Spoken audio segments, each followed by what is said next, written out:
Bulletcast for life.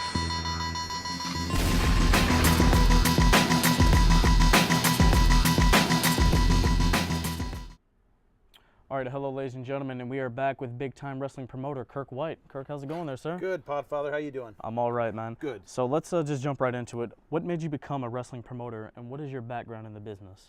My background was I had a sports memorabilia business from '84 till '97, and I did quite a few sports card shows with Joe Montana, Steve Young, Will Clark, you name it, I did it. And then one day I ended up going with a wrestler by the name of Alexis Smirnoff to a WWE TV taping at San Jose State. What year was that?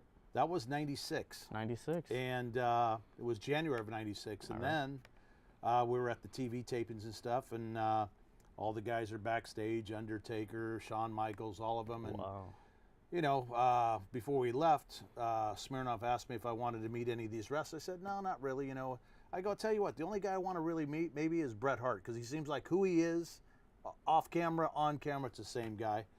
And then we started to talk about business and stuff and what I did, and I told him I did sports card shows, autograph sessions, and he goes, have you ever thought about using a wrestler? I said, well, I've used Alexis Smirnoff, Shane Cody's father, Woody Farmer, and Ray Stevens, and that was about it. And he goes, well, I'd like to do them. Well, the next thing you know, he gives me his booking sheet, and I've been doing his bookings for him pretty much full time since '96. Wow. But between that, Ray Stevens and Smirnoff, I had always, you know, as a kid, loved watching wrestling. I'd go to the Coliseum, Oakland Convention Center, Richmond Auditorium, Cal Palace, San Jose, just to watch it. And I said, what would it take to put on a wrestling show? Because I put on sports card shows, because it can't be much higher. I got to book talent for that too. And he said, well, you know, without TV, you're probably not going to do very well. I said, okay, well, what's very well? And he goes, well, you're not going to draw thousands of people. And I go, can we draw hundreds of people? And first show we did was November of '96 at Washington High School. And we had 183 people there. Wow. And then I wasn't real happy with that. And I said, well, how can we get more people?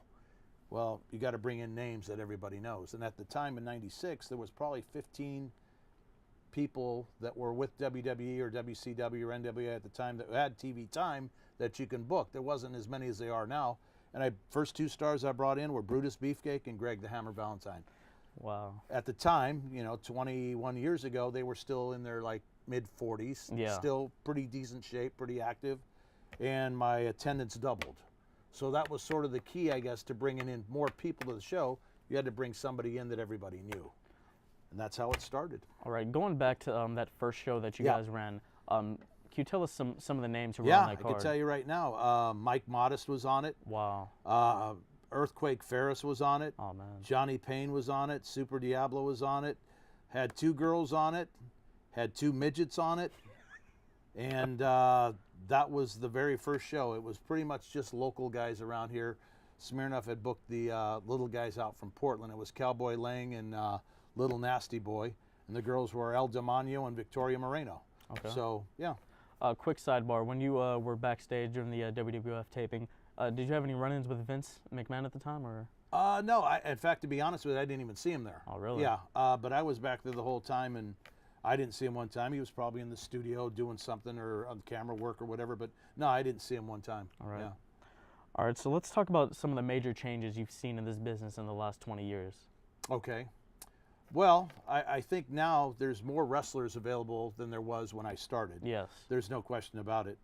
There's more talent available, TV talent, than there was 21 years ago.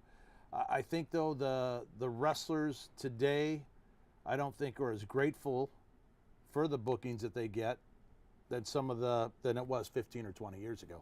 15 or 20 years ago, again, there wasn't that many wrestlers available, but they were very grateful for being booked on shows and just attitudes and stuff like that. And now, I don't use too many of them, and I won't mention any names or anything like that, but I mean, you know, if you're not humble, I have no use for you.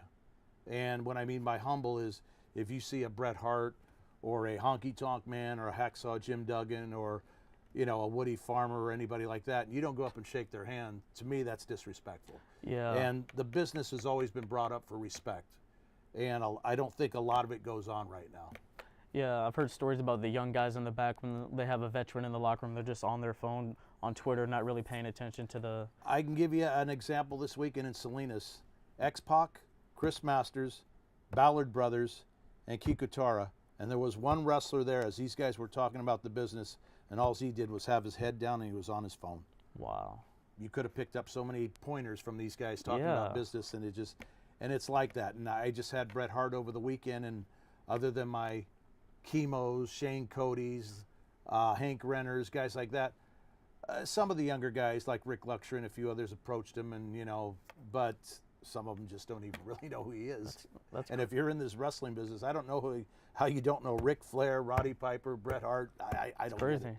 Yeah. I mean, not many people know that X-Pac and Bret Hart, two of the greatest minds in the history of this business. Yeah. It's not really documented like that. Yeah. I mean, both. Like I said, if I was a wrestler, just starting out, and I had Dusty Rhodes, if he was still around, and he was over in a corner there doing nothing, I'd get my little tail over there and just start talking to him about wrestling and what I can do to make myself better. Oh, yes. What not to do. Absolutely. These kids don't do that anymore. Wow, that's crazy. Nope. All right, so has there ever been a booking decision that you've made that hasn't gone over so well? Example, like Vince McMahon, Roman Reigns, 2015 Royal Rumble. Has there any, like the booze, has there ever been something like that? Not adjacent like that, but just a decision that didn't go over that well with the crowd. There's certain guys that I brought in. I wouldn't say that matches weren't very good, but I just thought they'd draw more money than they did. There's a few people like that, but as far as matches and stuff that didn't go over well, some have gone a little bit longer than I thought. I heard you allude to the Teddy Hart in the Joey Ryan match. I loved it. I absolutely loved it. But as a old school guy like me, too many high spots. Yeah. But it was a good match. It was exciting. But it was. It's hard to get the crowd up and down 8 or 9 times during a match. Yeah. To keep their attention going. But I mean, the people enjoyed it, and even his Uncle Bret that was there said it's too many high spots, too many high spots. But it is what it is. I know what you mean. Like, of course, being in the era I grew up in wrestling, high spots is all you see. Right. But like when I was talking to Shane, I can go back and watch a Buddy Rogers and a Pat O'Connor, and I can enjoy the real technical grasp of what these two guys are doing. Yeah. They're trying to tell a story. Yeah, exactly. And I think that's what's missing with wrestling now is there's no stories being told.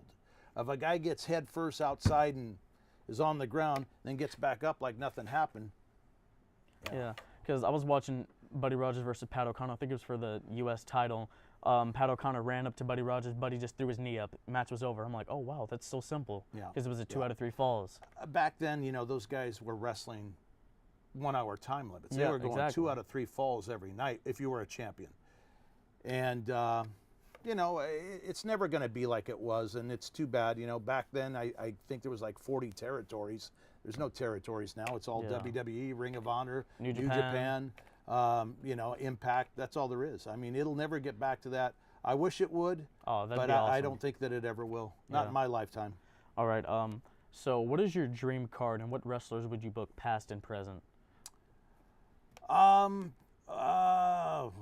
I mean, I've done autograph sessions with Hulk Hogan, but I'd like to have him at an actual big-time wrestling show appearing, like Bret does. Come there, sign autographs, do a promo to the crowd. A match, an old school match that I'd love to have would be like a Bret Hart versus, if you go back a little bit, the Bret Hart Stone Cold matches I thought were they were unbelievable. They were great. They're in my top 10. Yeah, but if you go back to the '60s and stuff, Ray Stevens, Pat Patterson, when they would wrestle, even if they wrestled just Shibuya and Saito, they were good matches. Road Warriors, I guess, if you want to see the Road Warriors against the, maybe Demolition or something awesome. Something that has a little, history and just 2 different eras and stuff like that. The tag team wrestling in WWE now, I don't think is real strong. It's okay, but I mean, I like Cesaro and Sheamus. Yeah. What about the Revival? They remind me of like the Brain Busters. They're a little bit of a throwback. Tully Anderson. Yeah, Tully those Blanchard, guys back then in the '90s, there was great tag teams. You had the Brain Busters, you had the Killer Bees, you had what was it, Tom Zink and Tito Santana. Oh yes. Can-Am Connection. There was a lot of good teams, but now, I guess it's more of a TV show now than you go to a wrestling show. I went to Raw a couple weeks ago, and I was there also. 3-hour wrestling show or TV show, and there was 4 matches in 3 hours. Yeah. Everything else was on the mic. A lot of watching the screen. I know people were upset about that. Yeah, I just didn't dig it, but like I said, I'm getting old, and you're still young, so you enjoy it. But the old timers I know don't really get off on it. I know, but really, a wrestler from today versus a wrestler of tomorrow. What would that match be on your card? Today and tomorrow. Of today and yesterday. Yeah, I mean, I would. We just brought in that kid from Lucha Underground, Phoenix. Oh, okay. A good high flyer. I would like to see him maybe wrestle in his prime Rey Mysterio. Oh. Something like that, or even like a guy like Undertaker. Maybe an Undertaker versus a young giant, Paul White, something like that. Oh, man. Two big guys like that. I've always liked big guys. There's not a whole lot of them left anymore. I would go back to watching Ray Stevens and Pat Patterson against Crusher and Bruiser back from the AW. That would be, but That's again, awesome. that's too old for you guys. You guys don't remember that. Pat O'Connor against Lou Thez, something like that. I love it. Yeah.